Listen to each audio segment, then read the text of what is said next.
right, so let's break this down real quick. My man just has a basic on-3 turbo kit, and he's pushing over 500 horsepower and 500 rear pound-feet of torque.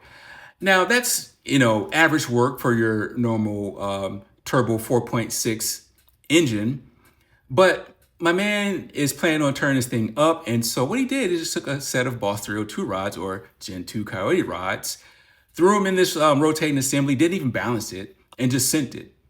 And you can get away with that because, the weight difference isn't that much between a stock 4.6 rod and a Coyote rod. And he's not planning on spinning this thing over 7,000 RPM. So the cool thing about this, he's planning on turning up this boost, and he wanted to do a turbo build and didn't want to do a Coyote swap. So, I know that's the trend right now. A lot of 4.6 guys are hopping on the Coyote bandwagon, but you don't have to. If you really want to build your 4.6, just a thing as simple of some connecting rods can transform your 4.6 from a 450 rear horsepower engine to a 650 rear horsepower engine. These Coyote rods are known to take 650, 700 rear horsepower all day.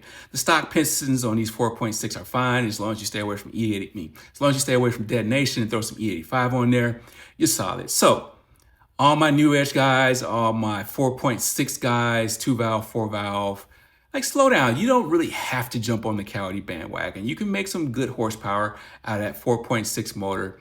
Throw a set of Coyote rods in there, call it a day.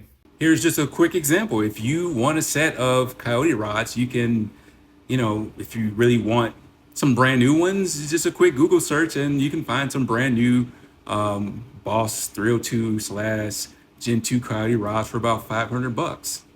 Or the route that I would take, I would just get a set of used rods, some takeoffs. They've been on here on eBay for, it seems like forever, and you can get a set of rods for $200. Either way, it's no wrong answer in this, but this is the key to building a 650-ish rear horsepower 4.6 engine.